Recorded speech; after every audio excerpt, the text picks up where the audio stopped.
بسم الله الرحمن الرحيم வரஹ்மத்துல்லாஹி வபரகாத்துஹு. அன்பிற்குரிய சகோதரர்களே, நீங்களும் ஆலிம்களாகலாம் என்ற தினசரி பாடத்தில் திங்கள் செவ்வாய் ஆகிய 2 நாட்கள் ஹதீஸ்களை பற்றி அறிந்து வருகிறோம். நேற்றைய தினம் ஹதீஸில் ஹபர வாஹித் என்று சொல்லக்கூடிய ஹதீஸுகள், அதாவது மஷ்ஹூர், கரீபு, அசீஸ் என்கிற வகையில் உள்ள ஹதீஸுகள் ஹபர வாஹிது. அந்த ஹபர வாஹிதில் ஏற்றுக்கொள்ளக்கூடியது இருக்கிறது என்பதை நேற்று பார்த்துட்டோம். ஏற்றுக்கொள்ளாதது இருக்குதுங்கிறத இன்றைக்கி பார்க்குறோம். இப்னு ஹஜர் சொல்கிறாரு, ஒஃபீஹா, அந்த ஹபர வாஹிதில் இருக்கிறது அல் மர்தூது. ரத்த என்றால் நிராகரித்தான். ரத்து, விவாகரத்துலாம் சொல்கிறாங்கள்ல, அது ரத்துங்கிறது தமிழில் இந்தியாவில் பயன்படுத்துறது அரபு சொல்லு தான். அது அந்த சட்டம் ரத்து, இந்த சட்டம் ரத்து அப்படின்னு சொல்கிறாங்கள. ரத்துங்கிற வார்த்தை தான் முகலாயர்கள் ரத்துங்கிறத இங்கே சட்டத்தில் பயன்படுத்துறதுனால நம்ம தமிழ் சொல்லு மாதிரி அது நெஞ்சிருச்சு ஆகிவிட்டது. அப்போ ரத்து செய்கிறதுனா நிராகரிக்கிறது. இது ரத்த என்கிற வினை சொல்லிருந்து இஸ்முல் மஃபூல் மர்தூதுன், ரத்ததன் வரும். 2 தாள் வர்றதுனால சத்து பண்ணி மர்தூதுன், ரத்து செய்யப்பட்டது அப்படின்னு நம்ம சொல்கிறோம். அப்போ இஸ்முல் மஃபூலாக இருக்குது. அப்போ அர்த்தம் என்ன? ஒஃபீஹா, ஆஹாதில் இருக்கிறது. ஒஃபீஹானா ஒஃபில் ஆஹாதி, ஆஹாத் வகையான ஹதீஸுகளில் இருக்கிறது அல் மர்தூது, நிராகரிக்கப்படுபவை இருக்கிறது, ஏற்கத்தக்கவை இருக்கிறது என்பதை நேற்று பார்த்துட்டோம். இன்றைக்கி நிராகரிக்கத்தக்கது இருக்கின்றார். ஹதீஸ்னா ஏற்றுக்கிற வேண்டியான, ஏன் நிராகரிக்கிறது ஏன் இருக்குது என்று அது காரணம் சொல்கிறார். என்ன காரணம் சொல்கிறாருன்னு கேட்டால், இதில் காரணத்துக்கு முன்னாடி இதில் உள்ள ஒவ்வொரு சொல்லுடைய அர்த்தத்தை பார்த்துட்டு அப்புறம் காரணத்தை வருவோம். இந்த இஸ்திதுலால்ங்கிற வார்த்தை வருதுல்ல, இஸ்திதுலால்ங்கிற வார்த்தை இது தலீலில் வருது. தலீல் என்றால் ஆதாரம். தலீல் என்பதை இஃப்தாலவை நீங்கள் ஆக்குனீங்கன்னா இஸ்தல்ல. தலீல் என்றால் ஆதாரம், தல்ல என்றால் ஒன்றை அறிவித்து கொடுத்தான்னு அர்த்தம். அதிலேருந்து ஒரு ஆதாரம் காட்டுறோம்ல, அந்த ஆதாரத்துக்கு உள்ள அரபி சொல் என்னன்னு கேட்டால் தலீல் அப்படின்னு சொல்லுவாங்க. இந்த தலீல் என்கிறத இஸ்தஃப் அல என்கிற வசனில் நீங்கள் மாற்றினீங்கன்னா இஸ்தது லலன்னு வருமா? இஸ்தல்ல, மர்றவுலேருந்து இஸ்தமர்ற, தல்லவுலேருந்து இஸ்தல்ல. அதனுடைய இஸ்தல்ல என்றால் ஆதாரமாக எடுத்துக்கொண்டான், தலீலாக எடுத்துக்கொண்டான். ஒரு விஷயத்தை நான் ஒரு கையை உயர்த்த வேண்டும் என்று நான் சொல்கிறேன் தொழுகையில், அதுக்கு எதுக்கு ஆதாரமாக எடுத்துக்கிறேன்? புகாரியுடைய இந்த 8வது ஹதீஸை உதாரணமாக இஸ்தல்ல, இந்த ஹதீஸை ஆதாரமாக எடுத்துக்கொண்டார். அப்போ இஸ்தல்ல அப்படிங்கிற சொல்லுக்கு அர்த்தம் ஆதாரமாக எடுத்துக்கொண்டான். அப்போ இஸ்திதுலால் என்றால் மஸ்தர். இஸ்தல்ல இஸ்திதுலாலுன், உடைக்கும்போது என்னவாயிரும்? அந்த லாமு 2 லாமு பிரிச்சுடுவோம். இஸ்தல்லன்னு இல்லைன்னு வருதில்ல, அந்த இடத்துல என்ன செய்யணும்? நடுவில் அலிஃபு போட்டோம்னா 2ஆக பிரிஞ்சிடும்ல. இஸ்திது லாலுன் ஏன்னு கேட்டால் அந்த மஸ்தருக்கு ஒரு அலிஃபு சேர்க்க வேண்டி இருக்கிறது. இஸ்தக்கு ரமன்னா இஸ்திக்கு ராமுன், ரேக்கி மீமுக்கு இடையில் ஒரு அலிஃபு கொண்டே வைக்க வேண்டி இருக்கிறது. அந்த மாதிரி இப்போ 2 லாமுக்கு இடையில் அலிஃபு கொண்டே வைக்கிறோம், அப்போ உடஞ்சிரும். அப்போ இஸ்தல்ல சென்றகால வினை ஒருமை, அதனுடைய மஸ்தர் இஸ்திதுலாலுன், இஸ்தமர்ற இஸ்திம்ராருன். இஸ்தமர்றவுக்கு மஸ்தர் இஸ்திம்ராருன், இஸ்தஹக்க இஸ்திஹ்காக்குன், இப்படி தான் வரும். அப்போ இஸ்திதுலால் என்றால் ஆதாரமாக கொள்ளுதல்னு அர்த்தம். தனித்தனி சொல்லுக்கு அர்த்தம் செஞ்சுட்டு சேர்த்து அர்த்தம் அப்புறம் செய்வோம். அப்போ இஸ்திதுலால் என்றால் ஆதாரமாக கொள்ளுதல். அதுக்கப்புறம் பஹஸ், அலல் பஹசின்னு ஒரு வார்த்தை வருதில்ல. பஹஸ என்றால் சர்ச் பண்ணுறது. சர்ச்சுன்னா தேடுறது, பஹஸ் பண்ணுறதுங்கள. இப்போ ஒரு ஹதீஸை சாஃப்ட்வேரில் தேடி எடுக்கிறதுக்கு வந்து பஹஸ்ன்னு போட்டிருப்பாங்க. ஒரு ஹதீஸை வந்து ஒரு வாசகத்தை அடித்து வந்து தேடுறோம்ல, அது பஹஸ்ன்னு கொடுத்தோம்னா அந்த வாசகத்தையெல்லாம் தேடி கொண்டாந்து தரும். அது மாதிரி ஹதீஸில் வந்து அல் பாஹிசுல் ஹதீஸ், அல் பாஹிசுல் குர்ஆன் என்றெல்லாம் அப்ளிகேஷன்கள்லாம் இருக்கிறது. ஹதீஸில் தேடி பார்த்தல், குர்ஆனில் தேடி பார்த்தல்னு அதில் போட்டுட்டு ஒரு வார்த்தை அடித்தேன்னா எங்கெங்கெல்லாம் இருக்குதுன்னு காட்டிடும். அதுக்கு பேர் தான் பஹஸ். பஹஸ்ன்னு சொன்னால் தேடுதலும் ஆய்வு செய்தலுக்கும் அது சொல்லுவாங்க.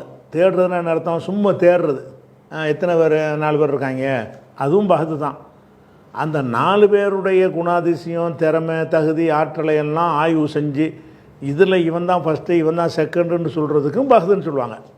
பஹஸ் என்று சொன்னால் சும்மா தேடி பார்க்குறதுக்கும் பஹஸும்பாங்க, மூடலாக அறிந்து கொள்வதுக்கும் பஹஸும்பாங்க, உள்ள நுழைஞ்சு ஆய்வு செய்கிறதுக்கும் பஹஸும்பாங்க. பஹஸ் என்றால் ஆய்வு செய்தல், தேடுதல், 2 அர்த்தம் அதுக்கு இருக்குது. அல்லது தேடி ஆய்வு செய்தல்னு சேர்த்து கூட வச்சுக்கிறங்க. பஹஸ் என்று சொன்னால் ஒன்றை தேடி ஆய்வு செய்தல், ஆராய்ச்சி செய்தல், அது அர்த்தம். அதுக்கப்புறம் உள்ள வார்த்தை என்னென்னா அஹ்வால். அஹ்வால்ங்கிறது ஹால். ஹால் என்றால் வந்து ஒரு நிலைமை. ஹால்னா என்னது? நிலைமை. நிலைமைக்கு ஹால்னு சொன்ன நிலை. அஹ்வால்னு சொன்னால் நிலைமைகள். அஹ்வால்னா என்னது? ஹால் என்பதனுடைய ஒரு ஹால்னா நிகழ்காலம்னு ஒரு ஹால் இருக்குது. நீங்கள் நஹ்வு சர்ஃபில் படிக்கும்பொழுது என்ன படித்தீங்க? முஸ்தக்பில் ஹாலுன்னெலாம் சொல்கிறீங்கல்ல, அது ஹால் என்பது நிகழ்காலத்துடைய வினை சொல்லுக்கு ஹாலும்பாங்க. அது சர்ஃபு பாடத்தில் தான் அந்த சொல்லுக்கு அந்த அர்த்தம் செய்யணும். வெளியில் வந்துட்டு வேறு அர்த்தம் வந்துடும். அகவால்னா அகராதி அர்த்தம் தான் கொடுக்கணும். அகவால்னா நிலைமைகள். ஹால் என்றால் நிலைமை, அகவால்னா நிலைமைகள். அதுக்கப்புறம் ருவாத்திஹான்னு வருது. ருவாத்துன் ப்ளஸ் ஹா, 2 சொல் இது. ருவாத்துங்கிறது ஒரு சொல், அதில் சேர்த்துருக்கிற ஹா லமீருங்கிறது ஒரு சொல். ருவாத்துங்கிறது என்ன அப்படின்னு சொன்னீங்கன்னா ராவின், ரவாண்டா அறிவித்தான், ரவையனா ரவா அறிவித்தான். அதுக்கு இஸ்மு ஃபாயில் வந்து ராவின், ராவியுண்டு வரும். ராவின் ஒரு அறிவிப்பாளர், ராவின்றோம்ல ஒரு அறிவிப்பாளர். ராவி யாருன்னு கேட்டால் அறிவிப்பாளர் யாருன்னு அர்த்தம். அந்த ராவிங்கிற அந்த சொல்லுக்கு ஜம்மு என்னன்னு கேட்டால் ருவாத், ருவாத்துன்.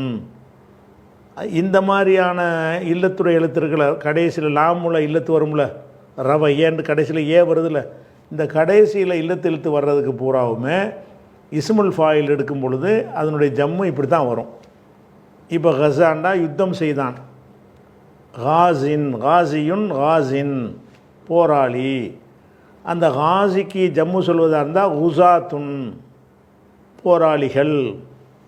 கலான்னா தீர்ப்பளித்தான், காலின் நீதிபதி.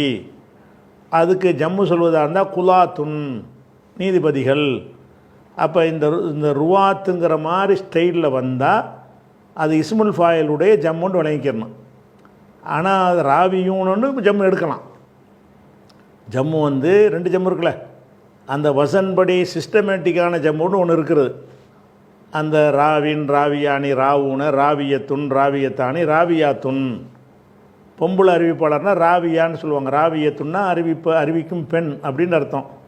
அப்போ இந்த ராவின்கிற வார்த்தையை வந்து நம்ம சர்ஃபு செஞ்சு அந்த இஸ்முல் ஃபாயிலில் அந்த சாலிம் ஜம்முன்னு சொல்கிறோம்ல, அந்த நூனெலாம் சேர்த்து சொல்லக்கூடிய ஜம்மு, அந்த ஜம்மா சொல்வதாக இருந்தால் ராவிக்கு ஜம்மு ராவியூன, ராவுன. அப்போ ராவியூனன்னு சொல்கிறோன்னா அந்த ஜம்மு இல்லாமல் இந்த ஜம்மு தான் ஜாஸ்தியாக பயன்படுத்துவாங்க. எந்த ஜம்மு? ராவின் ருவாத்துன், ராமின் ருமாத்துன், காசின் குசாத்துன், காலின் குலாத்துன். இந்த மாதிரி தான் என்ன செய்வாங்கன்னு கேட்டால் வந்து ஜம்மு ஜாஸ்தியாக எடுப்பாங்க. அப்போ ருவாத்து என்றால் அறிவிப்பாளர்கள். அதை ஹாவில் சேர்த்தோம்னா அதன் அறிவிப்பாளர்கள். ருவாத்துஹா என்றால் அதன் அறிவிப்பாளர்கள்னு அர்த்தம். அப்போ அதுக்கடுத்து தவக்குஃபுன்னு ஒன்று வருது. லீயை விட்டுருங்க, லித்த வக்குஃபி. லித்த வக்குஃபி என்றால், அதாவது தவக்கஃப என்றால் ஒன்றை சார்ந்து இன்னொன்று இருக்கும்ல, அதுக்கு பேர் தவக்குஃப்னு சொல்லுவாங்க, சார்ந்திருத்தல். இந்த ஹதீஸ் நம்ம ஒரு ஹதீஸ் இருக்குன்னு வைங்களேன், அது ஏற்றுக்கொள்வதாக இருந்தால் ஏற்றுக்கொள்ளுதல் வந்து எதை சார்ந்து இருக்கிறது? அறிவிப்பாளருடைய நிலைமையை சார்தான் இருக்கிறது. இன்னமலாமல் பின்னியாத்துன்னவனு அந்த கருத்தை வச்சுக்கிட்டு ஹதீஸை நம்ம ஏற்றுக்கிற மாட்டோம். அது யார் சொன்ன அதை சொல்லு முதல்ல அப்படி கேட்போம். இன்னன்னார் சொன்னாங்க, ஓ அந்த ஆட்களுடைய விவரத்தை சொல்லணுன்னு ரெண்டாவது கேட்போம். அதெல்லாம் கரெக்டாக இருந்தால் தான் ஏற்றுக்குருவோம். அப்போ ஒரு அந்த இன்னமல்லாமல் பின்னியாத்து என்பதை ஏற்றுக்கொள்வதற்கு எதை சார்ந்திருக்க வேண்டி இருக்கிறது? அறிவிப்பாளர்களுடைய ஆய்வில் வந்த அவங்க நிலைமைகளை அறிவதை சார்ந்திருக்கிறது. அப்போ தவக்குஃபு என்றால் ஒரு விஷயம் இன்னொன்றை சார்ந்து இருக்கும் என்று சொன்னால் இது அதன் மீது தவக்குஃபாக இருக்கிறதுன்னு சொல்லுவாங்க. இது அதன் மீது தவக்குஃபாக இருக்கிறது, அதை முடிவெடுத்தால் தான் இதை முடிவெடுக்க முடியும் அப்படிங்கிறதுக்கு வந்து தவக்குஃபுன்னு சொல்லுவாங்க. தவக்குஃபு என்றால் ஒன்றை ஒன்று சார்ந்திருத்தல். அதாவது இது இது இது இந்த முடிவு எடுக்கிறான் தான் அதை அதை எடுக்கணும். அதை எடுத்துட்டு தான் அதன்படி தான் இதை எடுக்கணும்னு சொல்கிறோம்ல. வைத்தியம் பண்ணுறதா இருந்தால் வந்து ஒரு ஹார்ட்டில் பிரச்சனை என்று சொன்னால் அதுக்கு வந்து ஸ்கேன் பண்ணுறான். ஸ்கேனை சார்ந்திருக்கிறது. ஹார்ட்டுக்கு வைத்தியம் பண்ணுவது எதை சார்ந்திருக்கிறது? ஸ்கேன் பண்ணுவதை சார்ந்திருக்கிறது. தவக்குஃபாக இருக்குது. அப்படின்னா என்ன அர்த்தம்னு கேட்டால், முதல்ல ஸ்கேனை பண்ணிட்டு வா, அதை பார்த்துட்டு தான் வைத்தியம் பண்ணுவேன் பாருல. அப்போ ஹார்ட் இதய வைத்தியம் செய்வதற்கு எதை செய்ய வேண்டியிருக்குது? அது மாதிரி வந்து ஒரு அரிப்பு சொறி சரங்குன்னு இருக்குது. அதுக்கு வைத்தியம் பண்ணுவதாக இருந்தால் இரத்தத்தை டெஸ்ட்டு பண்ணுவதில் சார்ந்திருக்கிறது. பிளட் டெஸ்ட் பண்ணிட்டு வான்னு சொல்கிறான்ல. அப்போ இந்த வைத்தியம் செய்வதற்கு முன்னாடி என்னத்தை அவன் அறியணும்? இந்த இரத்தத்தினால தான் இது வருது, ரத்தத்தில் என்ன இருக்கணும் போதை பார்த்துட்டு வா, அதில் உள்ளதை வச்சுட்டு தான் அதுக்குரிய ட்ரீட்மெண்ட் கொடுத்தா தான் இந்த உனக்கு அரிப்பு சொறி சரங்கெல்லாம் போகும். இப்படி ஒன்றை சார்ந்திருக்கு. ஒவ்வொரு விஷயத்துக்கும் இன்னொன்று சார்ந்திருக்குமா இல்லையா? அப்படி சார்ந்து இருப்பதுக்கு பேர் தான் என்னது? தவக்குஃபுங்கிறது. இப்போ மொத்தத்துக்கு அர்த்தம் வருவோம். ஒஃபீஹா அதில் இருக்கிறது. எதில்? ஆஹாதில் இருக்கிறது. ஆஹாதுன்னா மஷஹூர் அசீஸ் கரீபில் இருக்கிறது. அதனால் ஆகாது. ஆகாது 3 வகை தானே. ஒன்று முத்தவாத்திரு தனி, இந்த 3க்கும் சேர்த்து ஆகாதுன்னு பேர். ஒஃபீஹா ஆகாதான ஹதீஸுகளிலே ஹபருல் வாஹிதுகளில் உண்டு. அல் மர்தூது நிராகரிக்கப்பட்டது இருக்கிறது. நிராகரிக்கப்பட்ட ஹதீஸு இருக்கிறது. ஏன் அப்படி நிராகரிக்கிற? ரசூலுல்லாஹ் சொன்னால் எதிர்ப்பு பெற வேண்டியதானே அப்படின்னு கேட்டால் அது காரணம். தவக்குஃபில் இஸ்திதுலாலி ஆதாரமாக கொள்ளுதல் சார்ந்து இருக்கிறது. பிஹா அந்த செய்தியை, அந்த அஹ்பாரை, அந்த ஹதீஸுகளை ஆதாரமாக கொள்வது வந்து சார்ந்து இருக்கிறது. எதை சார்ந்து இருக்கிறது என்று கேட்டால் அலல் பஹசி ஆய்வு செய்வதை சார்ந்து இருக்கிறது. எதை ஆய்வு செய்வது? அன் அஹ்வாலி ருவாத்திஹா அன் அஹ்வாலி நிலைமைகளை ஆய்வு செய்வது. எந்த நிலைமைகளை ஆய்வு செய்வது? ருவாத்திஹா அதன் அறிவிப்பாளர்களின் நிலைமைகளை ஆய்வு செய்வதில் சார்ந்திருக்கிறது. ஒரு ஹதீஸ்ன்னு சொன்னோன்னே நாங்கள் ஏற்றுக்கிற முடியாது. ஏன்னு கேட்டால் அந்த ஹதீஸ் சொன்னாலும் யாருங்கிறது எங்களுக்கு தேவை. ஆகாதுன்னு வந்துருச்சுன்னு சொன்னால் ஆளை ஆய்வு செஞ்சு ஆகணும். முத்தவாத்திர்னு வந்தால் தான் ஆட்கள் ஆய்வு செய்ய தேவைப்படாது. ஆகாது வகையில் வந்துருச்சுன்னு சொன்னால் என்ன அவசியம் இருக்குது? இதை வந்து ஆதாரமாக கொள்வதற்கு என்னத்தை சார்ந்திருக்கிறது? அதை முடிச்சுட்டு வா. இன்னமல்லாமல் பின்னியாத்து அது இருக்கட்டு பார்த்து யார் அதை ஆட்களை சொல்லு பார்ப்போம். ஒவ்வொரு ஆளும் சரியான்னு ரெண்டாவது பார்ப்போம். ஓகேன்னு சொன்ன பிறகு தான் ஆதாரமாக இப்போ எடுத்துக்கிறணும். இன்னமல்லாமல் பின்னியாத்துங்கிற ஒரு ஹதீஸ் ஆதாரமாக எடுக்கிறதா இருந்தால் அதுக்கு முந்தி எதை முடிவு செஞ்சாகணும்? அதனுடைய அறிவிப்பாளர்களுடைய நிலைமைகளை முடிவு செஞ்சு ஆகணும். அது ஓகேன்னு வந்தால் தான் ஆய்வு செய்து ஆதாரமாக எடுத்துக்கலாம். ஓகேன்னு வரலன்னா எடுத்துக்கிற முடியாது. அப்போ 2 வரத்தானே செய்யும். மக்குஃபூல் மர்தூது மௌக்கூஃபுன்னு எதுக்கு வருதுன்னு கேட்டால் இந்த காரணத்தினால வருது. மர்தூதும் இருக்கிறது, மௌக்கூஃபும் இருக்கிறது. எதனால் வருதுன்னு கேட்டால் லித்தவக்குஃபி அல் இஸ்திதுலாலி பிஹான்னா பில் ஆகாதி அந்த ஆகாதுகளை ஆதாரமாக கொள்வது. இஸ்திதுலாலி என்றால் ஆதாரமாக கொள்வது. அந்த ஹபர வாஹிதுகளை ஆதாரமாக கொள்வது சார்ந்து இருக்கிறது. எதை சார்ந்திருக்கிறது? அலல் பஹசி ஆய்வு செய்வதை சார்ந்திருக்கிறது. எதை ஆய்வு செய்வது? அன் அஹ்வாலி ருவாத்திஹா அதன் அறிவிப்பாளர்களின் நிலைமைகளை, அதன் அறிவிப்பாளர்களுடைய ராவிகளுடைய நிலைமைகளை ஆய்வு செய்வதை சார்ந்து இருக்கிறது. அதை ஆதாரமாக கொள்வது அவசரப்பட்டு கொன்றக்கூடாது. அதை ஆதாரமாக கொள்வதற்கு முன்னாடி எதை முடிவு செஞ்சு ஆகணும், அறிவிப்பாளர்களுடைய நிலைமைகளை முடிவு செஞ்சு ஆகணும் என்ற காரணத்தினால் இதை ஆதாரமாக ஏற்றுக்கொள்வதற்கு அறிவிப்பாளர்களை போய் தேட வேண்டி இருக்குது என்ற காரணத்தினால் இதில் மக்பூலும் இருக்குது. ரெண்டு வந்தது காரணம். எல்லாம் ஏற்றுக்கிறாமல் எதுக்கு இப்படி ரெண்டு விஷயம் வருதுன்னு கேட்டால், ஆட்களை போய் ஆய்வு செய்ய வேண்டியிருக்குல்ல. அதில் சரியான ஆய்வாக இருந்தால், சரியான ஆட்களாக இருந்தால் மக்பூலில் வந்துடும். அறிவிப்பாளர் சரியில்லைன்னு வந்தால் மருத்துவத்தில் வந்துடும். எப்போ ஒன்றை ஆய்வு செய்யாமல் ஏற்றுக்கண்டா கண்ண மூடி அத்தனை ஏற்றுக்கிறோம். ஆய்வு செஞ்சு ஏற்றுக்கண்டா சிலதை ஏற்றுக்கணும், சில ஏற்றுக்கிறோம். அப்படி தானே வரும். ஒரு விஷயத்தை ஆய்வு செய்யாமல் ஏற்றுக்கொள் அப்படின்னு சொன்னால் அனைத்தையும் ஏற்றுக்கிறோம். இல்லை ஆய்வு செஞ்சு ஏற்றுக்கணும்னா என்ன செய்யும், அந்த ஆய்வுக்கு உட்பட்டு இருந்தால் சரின்னு சொல்லுவோம், அந்த கண்டிஷனுக்கு உட்பட்டு இல்லாட்டி சரியில்லைன்னு சொல்லுவோம். அப்போ அதில் என்ன ரெண்டு வந்துடும்ல, மக்பூல் வந்துடும், மருத்துவத்து வந்துடும்.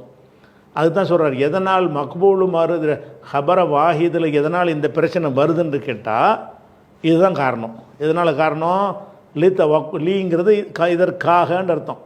எதனால் மர்தூத் இருக்கிறது என்று சொன்னால், எதனால் மக்பூல் என்று ரெண்டு வகையாக பிரிகிறது என்று சொன்னால், லித்த வக்குஃபி சார்ந்திருக்கிற காரணத்தினால், லீண்டா காரணத்தினால், லீண்டா அதற்காக இதற்காகங்கிறோம்ல, அதான் காரணம். லித்த வக்குஃபி சார்ந்திருக்கும் காரணத்தினால்.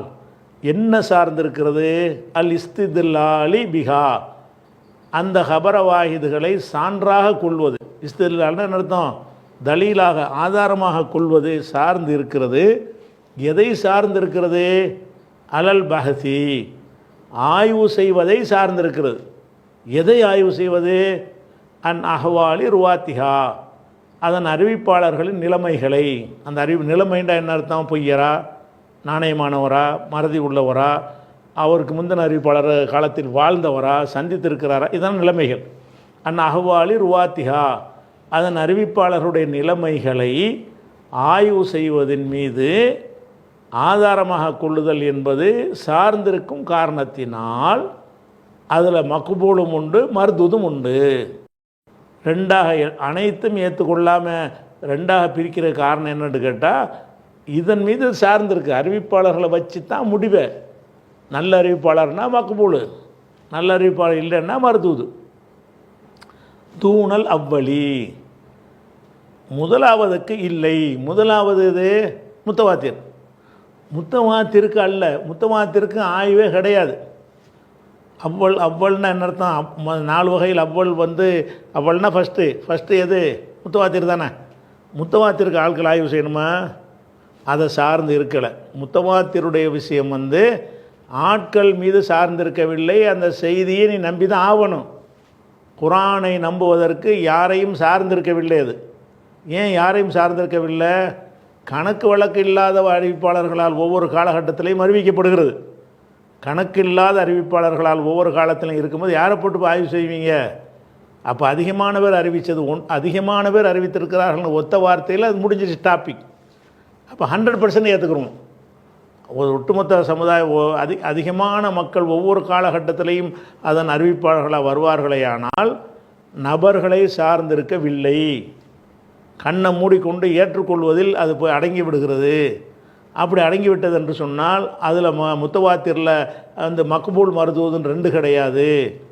முத்தவாத்திர் எல்லாமே மக்பூல் தான் அப்படிங்கிறது தான் சொல்கிறார். தூணல் அவ்வளி, தூணன்னா அல்லன்ற அர்த்தம், தவிர அல்லன்ற அர்த்தம். தூணல் அவ்வளி முதலாவதற்கு அல்ல.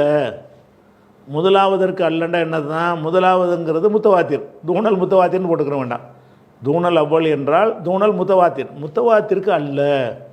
அப்படின்னா முத்தவாத்திர் என்பது ஆட்களை சார்ந்திருக்கவில்லை. முத்தவாத்திரை ஆதாரமாக கொள்வதற்கு அறிவிப்பாளர்களுடைய நிலைமைகளை பார்க்க தேவையில்லை. அந்த பெரிய கூட்டமாக இருக்கிறாங்களே அதுவே நமக்கு போதும். ஒவ்வொருவரையும் பிரித்து அறிகிறதுங்கிறதுக்கு 2 3 வந்தால் தான் அப்படின்னு சொல்கிறார். அப்போ லித்த வக்குஃபில் ஒஃபீஹா அதில் இருக்கிறது அல் மர்தூது. ஃபீஹான்னா அந்த ஹாங்கிறது ஹபரா ஆஹாதுன்னு சொன்னார்ல, அந்த ஆஹாதில் இருக்கிறது. அல் மர்தூது நிராகரிக்கப்பட்டது இருக்கிறது. எதனால் இப்படி இருக்கிறது, 2க்கும் காரணம் இது.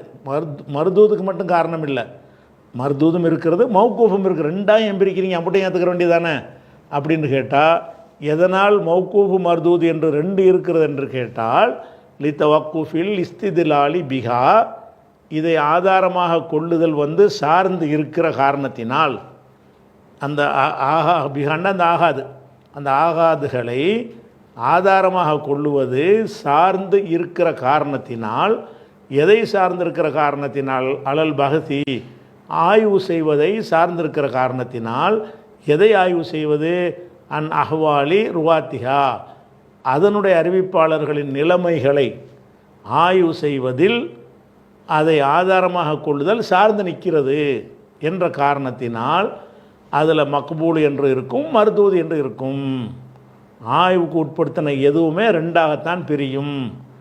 பாலை கொண்டு வந்தால் அப்படி வாங்கிக்கன்னா எல்லாத்தையும் இங்கே வாங்கிக்கிறேன்னு, ஆய்வு செஞ்சு வாங்கிக்கன்னு கேட்டால் அந்த கண்டிஷனுக்கு உட்பட்ட ஒரு கண்டிஷன் ஆய்வு உண்டு, சில கண்டிஷன் அதில் வந்துடும். அந்த கண்டிஷனுக்கு உட்பட்டு இருந்தால் அதை ஏற்றுக்கிறவங்க, உட்பட தூக்கிட்டு போடான்றவங்க. பொருளை பர்ச்சேஸ் பண்ணுறோம்னா டீ கடையில் பால் வாங்குகிறாங்க, வந்த பால்லாம் வாங்கிக்கன்னா ஆய்வு செய்ய தேவையில்லை. இல்லை வந்த பால் அது எவ்வளோ தண்ணின்னு இந்த மீட்டரை போட்டு செக் பண்ணி நீ வாங்கிக்க அப்படின்னு சொன்னால் அதில் மக்பூல் மருத்துவம் வந்துடும்ல. எப்போ ஆய்வு செஞ்சு ஏற்றுக்கிறோங்கிறமோ பாதிக்கான வாங்கிடுவார், பாதிக்கான திருப்பி எடுத்துகிட்டு போடான்ருவார். ஏன்? ஆய்வில் நிற்கலை, டெஸ்ட்டுக்கு நிற்கலை. அப்படி எல்லாத்துக்கும் அப்படி தான். எதெல்லாம் டெஸ்ட் பண்ணி ஏற்றுக்கணும்னு சொல்லப்படுகிறதோ அது அனைத்துக்குமே என்னன்னு கேட்டால் ரெண்டு நிலை தான், ஏற்றுக்கொள்வது ஏற்றுக்கொள்ளாது ரெண்டு கண்டிப்பாக இருக்கும். எதை ஆய்வே செய்யாமல் ஏற்றுக்கலாம் என்று இருக்கிறதோ அனைத்தையும் ஏற்றுக்கிற வேண்டியதான். அப்போ இது ஒரு விஷயத்தை முடிச்சிட்டார். சரியா? அடுத்தது வந்து இன்னொரு விஷயத்தை விளங்கிக்கிறேன். இதுக்கு போகிறதுக்கு முன்னாடி ஏன்னா இப்போ இப்போ ரொம்ப சுருக்கி போட்டு அவர் எழுதின காரணத்தினால நம்ம ரொம்ப வார்த்தை ரத்தின சுருக்கமாக போட்டு எழுதியிருக்காரு. அதாவது நம்ம சொன்ன இவ்வளோ விஷயங்களும் அதில் தான் இருக்குது. அவர் என்ன பண்ணுறாரு, வார்த்தைகளை பெருசாக எழுதிட்டு இன்னும் கொஞ்சம் சுருக்கி இப்னு சலாஹுடைய புஸ்தகத்தை என்ன செய்கிறாரு, அதை விளக்குறாரு. மரம் போட்டுக்கிட்டு இது ரொம்ப பெருசாக போச்சுன்னு மரம் சுருக்கிறாரு, சுருக்குனதே பெருசாக இருக்குது இன்னும் கொஞ்சம் சுருக்கிறாரு. சுருக்கி என்ன செய்கிறாரு, ஷார்ட்டாக கொண்டாந்து ரொம்ப சுருக்கிவிட்டார். எந்த அளவுக்கு சுருக்கிட்டார்னா நம்ம ரொம்ப சுருக்கிட்டமேண்டு இதுக்கு விளக்க உரை வேறு விரிவுரை வேறு அவர் எழுதுறாரு. அப்படின்னு அவ்வளோ வார்த்தை ரத்தின சுருக்கமாக வார்த்தைகளை கொண்டாந்து போட்டு பல விஷயங்கள் உள்ள உதாரணமாக எடுத்துக்கிறோமா. இந்த இந்தல் ஜும்மு 2 போட்டார். இப்படி போடுறதுக்கு போல் என்ன செய்யணும், விரித்ததை சொல்வதாக இருந்தால் இதில் அறிஞர்கள் 2 விதமான கருத்தை சொல்லியிருக்கிறாங்க. கொஞ்சம் பேர் இப்படி சொல்லியிருக்கிறாங்க, கொஞ்சம் பேர் அப்படி சொல்லியிருக்கிறாங்க, இந்த கருத்தில் ஜாஸ்தியாக இருக்கிறாங்க. இப்படி சொல்கிறதுக்கு பதிலாக இந்தல் ஜும்ஹூரி பெரும்பாலோரிடம் ஒத்த வரியில் முடிச்சிடுறார். ஒத்த சொல்லலை முடிச்சிடுறார். இப்படியாக ரத்தின சுருக்கமாக அவர் சொல்கிறதுனால தான் வார்த்தைக்கு வார்த்தை வரிக்கு வரி உங்களுக்கு விளக்குறோம். எல்லாமே நானாக சொன்ன அதில் உள்ளது தான். நான் சொன்ன எல்லாமே அதில் உள்ளதுடைய விளக்கம் தானே தவிர அதில் இல்லாத நாங்கள் ஒன்றாந்து திணிச்சிக்கிட்ட விஷயம் கிடையாது. அவர் ஏன் விளக்குறோம் என்று கேட்டால் அவர் வட்டி கட்டி இப்படி சுருக்கி எழுதுகிறார். வார்த்தையெல்லாம் குறைச்சி போடணும், கம்மியான சொல்லலை அதை கொண்டு வந்துடணும்னு சொல்லி பயங்கரமாக மெனக்கட்டு எழுதியிருக்கிறார். அதனால் அந்த மாதிரியாக உள்ளவங்களுக்கு தான் அது விளங்கும். எல்லாருக்கும் விளங்கணுமாக இருந்தால் நம்ம விரிக்கணும், அப்புறம் விரித்து தான் விளக்க முடியும். அதுக்காகத்தான் இதை பண்ணுகிறோம். சரியா? சரி, அடுத்து என்ன செய்கிறான்னு கேட்டால், அடுத்து சொல்கிற ஒரு விஷயத்தை விளங்குறதுக்கு முன்னாடி ஒரு 2 விஷயத்தை விளங்கிக்கணும். அது விளங்கினதான் இந்த விஷயம் விளங்கும். ரெண்டு விஷயங்களை புரிந்து கொண்டால்தான் இப்போ அவர் என்ன சொல்ல போகிறான்னு விளங்கும். என்ன விளங்கணும்னு கேட்டால், நம்ம அறிவு இருக்குல்ல, அறிவு என்பதை 2 வகையாக பிரிக்கிறாங்க. இது லாஜிக்கில் துறை இருக்கும்ல, தர்க்க சாஸ்திரம்னு சொல்லுவாங்கள்ல, மன்திக்கும்பாங்கள்ல அரபியில். அந்த லாஜிக்கு கலையில் அறிவை 2 வகையாக பிரிப்பார்கள். ஒன்று பதீஹின்னு சொல்லுவாங்க, இன்னொன்று நல்தரின்னு சொல்லுவாங்க. நல்தரின்னு இங்கே வர்றதுனால நல்தரின்னு போட்டிருக்காருல, இது சொல்கிறதுக்காக வேண்டி நான் சில விஷயங்களை விளக்க வேண்டி இருக்குது. அதாவது ஒரு விஷயத்தை அறிவு என்பது பதீஹியான அறிவுன்னு ஒன்று இருக்கிறது, நல்ரியான அறிவு ஒன்று இருக்குன்னு சொல்லி லாஜிக்கில் மன்திக்கில் சொல்லி தருவாங்க.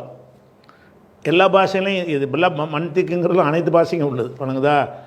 மன்திக்ங்கிறது லாஜிக் என்பது மொழிதான் மாறுபடுமே தவிர அந்த லாஜிக்குடைய தத்துவம், அந்த சட்டத்திட்ட கோட்பாடுகள் எல்லா மொழிகளுக்கும் உள்ளது தான். அப்போ அந்த அறிவு என்பது 2 வகை இருக்கிறது. 2 வகை எதுன்னு கேட்டால், ஒரு விஷயத்தை சொன்னவுடனே ரொம்ப யோசித்து ரொம்ப கஷ்டப்பட்டு அப்படின்னு வழங்கி கொண்டதுக்கு பேர் நல்லறியும்பாங்க. சொன்னோடனே ஒரு சும்மா ஆய்வே செய்ய வேண்டிய பளிச்சென்று தெரியுது. பளிச்சென்று தெரியக்கூடியதை அதுக்கு தமிழில் என்ன பேர் வச்சுக்கிறாங்கன்னு தெரியல. அரபியில் பதிகிங்கிறாங்க. நான் அதுக்கு விளக்கத்தை வேணால் சொல்கிறேன். அதுக்கு தமிழில் விளக்கம் சொல்வதாக இருந்தால் பளிச்சென்று விளங்கக்கூடியவை, கொஞ்சம் சிந்தனை செலுத்தி விளங்கக்கூடியவை, அப்படி 2 வகை இருக்குது. பதிகி என்று உதாரணமாக நெருப்பு சுடும் என்று உங்கள்கிட்ட நான் சொல்கிறேன். மண்டைய கசக்கி நெருப்புண்டா என்ன, நெருப்பு சுடும், இப்படி ஆய்வு செய்வீங்களா? தலையாடிட்டு போயிடுவீங்க. அப்போ நெருப்பு சுடும் என்று நான் சொல்வதை நீங்கள் அறிந்து கொள்வதாக இருந்தால் என்ன செய்வீங்க? பெரிய ஆராய்ச்சிலாம் பண்ண மாட்டீங்க. ஒரு புதுசாக நீங்கள் பார்க்காத ஒரு பழம் இது ஒரு பழம் வச்சுக்கிறங்க, நீங்கள் பார்க்காத ஒரு பழம், இது ரொம்ப புளிப்பாக இருக்கும் என்று உங்கள்கிட்ட சொல்கிறேன். இது வழங்குறதுக்கு புளிப்புண்டா என்ன அப்படி ஆய்வு செய்வீங்க. அப்படியான்னு சொல்லிட்டு தொட மாட்டீங்க. வழங்குதா? அப்போ எந்த விஷயத்தை சொன்ன உடனே பண்டிதன், பாமரன், சாதாரண உள்ளவன், அறிவு உள்ளவன், அறிவு கம்மியாக உள்ளவன் எல்லோரும் வழங்கிக்கிடுவானோ, சிரமம் இல்லாமல் வழங்கி கொள்வானோ, ஆய்வுக்கு இடம் கொடுக்காமல் வழங்கி கொள்வானோ, அந்த மாதிரியான அறிவுக்கு பேர் பதிஹி என்று மன்திக்கில் அரபியில் சொல்லுவாங்க. இவன் தர்க்க கலையில் என்ன பேர் வச்சுக்கிறான்னு தெரியல. பேர் என்னவாக இருந்தாலும் சரி, அதை பளிச்சென்று விளங்கக்கூடியவன் நீங்கள் வச்சுக்கிறங்க இப்போதைக்கு. அதில் லாஜிக்கு தமிழ் புஸ்தகத்தில் படித்து இதுக்கு என்ன அதுக்கு போடுறான்னு நீங்கள் படிச்சுக்கிறங்க. நான் தமிழில் லாஜிக்கு நம்ம படிக்கலை. நம்ம மன்திக்கு லாஜிக்கு அரபி கிதாபுகளில் படித்தது தான். அப்போ பதிஹி என்று சொன்னால் பளிச்சென்று நெருப்பு சுடும். இருங்க கொஞ்சம் ஆராய்ச்சி பண்ணுறது அப்படியே சொல்லுவீங்க. அதான் தெரியுமையா போயான்றீங்க. அப்போ தெரிஞ்ச எந்த ஒரு ஆய்வும் இல்லாமல் ஆனாவண்ணா தெரியாதவனுக்கு அது விளங்குமா இல்லையா? கையெழுத்து போட தெரியாதவனுக்கு விளங்குமா இல்லையா? பள்ளிக்கூடம் போகாதவனுக்கு விளங்குமா இல்லையா? ஆம்பளைக்கு பொம்பளைக்கு விளங்குமா இல்லையா? சின்னவன் பெரியவனுக்கெல்லாம் விளங்குமா இல்லையா? அப்போ எல்லாருக்குமே சொன்ன உடனே எந்த ஒரு ஆய்வுக்கும் உட்படுத்தாமல், திணறாமல், தடுமாறாமல், இருங்க ஒரு 2 நிமிஷம் டைம் கொடுங்க, சுடுமாண்ட யோசிச்சு சொல்கிறேன்னு சொல்லுவீங்களா? நெருப்பு சுடும் என்னடா சொல்கிறேன்னு கேட்டால் ஆமாம்பிங்க. இருங்க நெருப்பு சுடுமா எப்படி யோசிச்சுட்டா இருப்பீங்க. அப்போ எந்த ஒரு விஷயம் சட்டென்று விளங்குகிறதோ, பளிச்சென்று விளங்குகிறதோ, சற்றுன்னு விளங்குது, பளிச்சுன்னு விளங்குது, தெளிவாகவும் இருக்கணும், உடனே சடனாக விளங்கணும். அப்போ சட்டென்றும் பளிச்சென்றும் எது உங்களுக்கு அந்த ஞானம் கிடைக்கிறதோ அந்த ஞானத்துக்கு பேர் என்னது? பதிகியான இல்மு. இல்முல பதிகியான இல்மு என்று ஒரு வகை, இது ஒரு வகை. இன்னொரு விஷயம் என்னென்னு கேட்டால், அதை கொஞ்சம் விவரித்து சொன்னால் தான் விளங்கும். அது எல்லாருக்கும் விளங்காது. கொஞ்சம் ஆய்வுக்கு என்ன செய்யணும், உட்படுத்த தத்துவங்கள்லாம் என்ன செய்கிறது? உதாரணமாக ஒருத்தன் என்ன இப்போ இலக்கியங்கள்லாம் இருக்குல்ல, இலக்கியங்கள் பூராமே நல்லறி தான், அதெல்லாம் பதிகி கிடையாது. என்ன இவங்க ரொம்ப கை நீளம் அவனுக்கு அப்படிங்கிறீங்க. கை நீளம் என்பதுக்கு பதிகியான அர்த்தம் என்னென்னா கை நீளம்ங்கிறது தான். கை அவனுக்கு ரொம்ப நீளம் அப்படின்னு சொன்னீங்கன்னா என்ன அர்த்தம்? கை கொஞ்சம் நம்மளோட ஒரு 1/2 அடி 1 இன்ச்சு கூட இருக்குன்னு அர்த்தம் வந்துடும். இது பதிகி. இன்னொரு கை நீளத்துக்கு என்ன அர்த்தம் இருக்குது? திருடுவான்ல, திருடனுக்கு என்ன செய்யணும்? கை நீளம், கவனமாக இருந்துக்கிறங்க. கடையில் வேலைக்கு ஆள் சேர்க்கும்போது ஆளுக்கு கொஞ்சம் நீளம், கை நீளம்னு அர்த்தம் அவனுக்கு தேவையில்லாதையும் தாண்டி போய் எடுத்துருவாங்கிறதுனால கை நீளம்ங்கிறாங்க. அவன் அளவுக்கு எடுத்துக்கிட்டால் கரெக்டான கையின்ற அர்த்தம். போய் எடுக்கிறான்னு சொன்னால் கொஞ்சம் கை தாண்டுது, அவனுக்கு சம்மந்தம் இல்லாதையெல்லாம் போய் எடுத்துருவான் அப்படின்னு இருந்தால் கை நீளம்ங்கிறோம். இந்த கை நீளம்னு ஏன் சொன்னாங்க? இது சிந்திச்சு ஆராய்ச்சி செஞ்சவனுக்கு தான் அது விளங்குமே தவிர பளிச்சென்றுலாம் விளங்காது. விளங்குதா? அப்போ அதனுடைய கருத்து என்னென்னு செய்கிற, ஜெயிலில் இருக்கிறாரு கம்பி என்றாருன்னு சொல்லுவீங்க. கம்பி என்றாருன்னா ஜெயில்னு விளங்கிடுவானே தவிர இந்த கம்பி என்றதுனா முதல்ல கேட்குறவனு எப்படி விளங்கும்? நமக்கு அந்த சொல்லு பழகி போச்சு. கம்பி எண்ணிகிட்டு இருக்கிறார், என்ன செய்கிறாருன்னு கேட்டால் கம்பி எண்ணிகிட்டு இருக்கிறான், கம்பி எண்ணிகிட்டு இருக்கிறான். நான் கம்பியை போட்டு என்றான் நீ இருந்தால் நீ என்ன செய்ய, இரும்பு கடையில் வேலை பார்க்குற அப்படி தான் நினைப்பீங்க. கம்பி என்றானா நடத்தும், ஓ இரும்பு கடையில் வேலை பார்க்குறாரு போல இருக்குது, அங்கே உள்ள கம்பிகள்லாம் எண்ணி போட்டுட்ருக்கிறாருன்னு தானே அர்த்தம் செய்வீங்க. ஆனால் அது எதுக்கு சொல்லுவாங்கன்னு கேட்டால் சிறையில் இருக்கிறதுக்கு சொல்லுவாங்க. அப்போ சிறையில் இருக்கிறதுக்கு ஏன் சொல்கிறாங்கன்னு கேட்டால், சிறையில் ஒருத்தன் இருக்கிறான்னு வைங்க, உலகத்துடைய தொடர்புலாம் முடிஞ்சு போச்சு, அவனுக்கு ஒன்றுமே இல்லை. அவனுக்கு அந்த ஜெயிலரில் கதவுல போட்டுருக்கிற கம்பியை மட்டும் தான் பார்த்துட்டு இருப்பான். அதையே பார்த்துட்டு இருக்கும்போது தூரத்துலேருந்து பார்த்தா என்றாமல் இருக்குது நம்ம நினைப்போம். அப்படி ஆயிடுவானான். கம்பியவே பார்த்துட்டு இருக்கிறதுனால ஓ கம்பி என்றான், கம்பி என்றான்னா அதை தவிர தாண்டி வேறு ஒரு வேலை செய்ய முடியலை. அதனால் கம்பியே பார்த்துட்டு இருக்கிறதுனால என்ன செய்கிறான்னா, ஓ கம்பி எண்ணிட்டு இருக்கிறாரு, அதான் ஜெயிலில் இருக்கிறான்னு அர்த்தம். ஏன்னாட்டா வேறு வேலை இல்லை, அங்கே எதுவுமே கிடையாத, திறந்துட்டு வெளியே வந்தால் தானே வேறு வேலை பார்க்க முடியும், உள்ளுக்குள்ளானே இருக்கார்.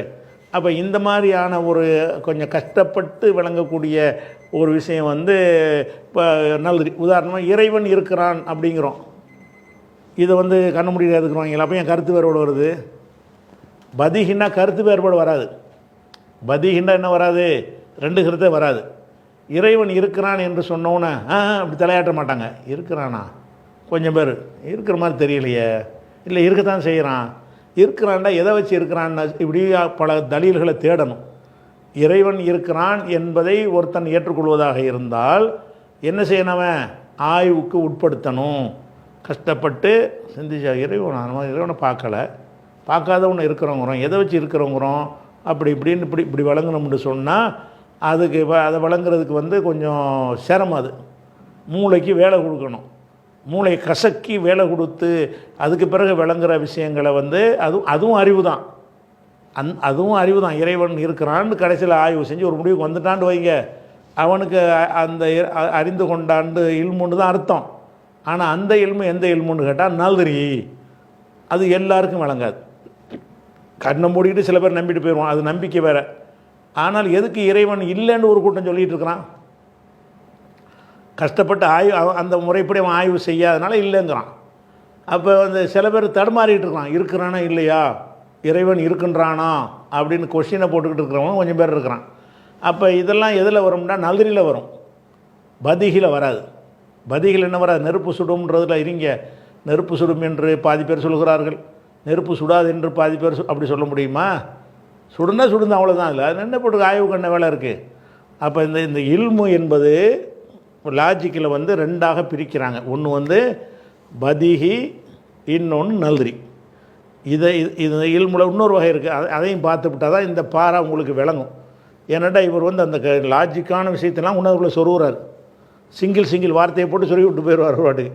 நம்ம என்ன செய்யணும், இந்த நல்தரின்ற உடனே நல்தரி நீங்கள் விளங்கியிருந்தால் தானே சொல்ல முடியும். விளங்காட்டி என்ன செய்யணும், நல்தரி அதுக்கு நேரடி அர்த்தம் செஞ்சுட்டு போயிடுவீங்க, யாருக்கும் ஒன்றும் வழங்காது. அப்போ இல்மு என்பதில் ரெண்டு வகை இருக்கிறது. என்ன ரெண்டு வகை? இல்மு என்பது பளிச்சென்ற ஆய்வு இல்லாமல் அனைவரும் விளங்கக்கூடிய ஒரு இல்மு ஒரு வகை, ஆய்வுக்கும் ஆராய்ச்சிக்கும் உட்பட்டு விளங்கக்கூடியவை இன்னொரு வகை. இந்த இரண்டாவது வகைக்கு பேர் நல்தரி, முதலாவது வகைக்கு பேர் பதிஹி. சரியா? அப்படின்னு ரெண்டு வகை வந்துடுது. இது மீதி உள்ளதையும் அந்த இல்முல இன்னும் கொஞ்சம் விஷயங்கள் இருக்குது, அதை பார்த்துட்டு நம்ம என்ன செய்வோம், இந்த பாராவை படிப்போம். அஸ்ஸலாமு அலைக்கும்.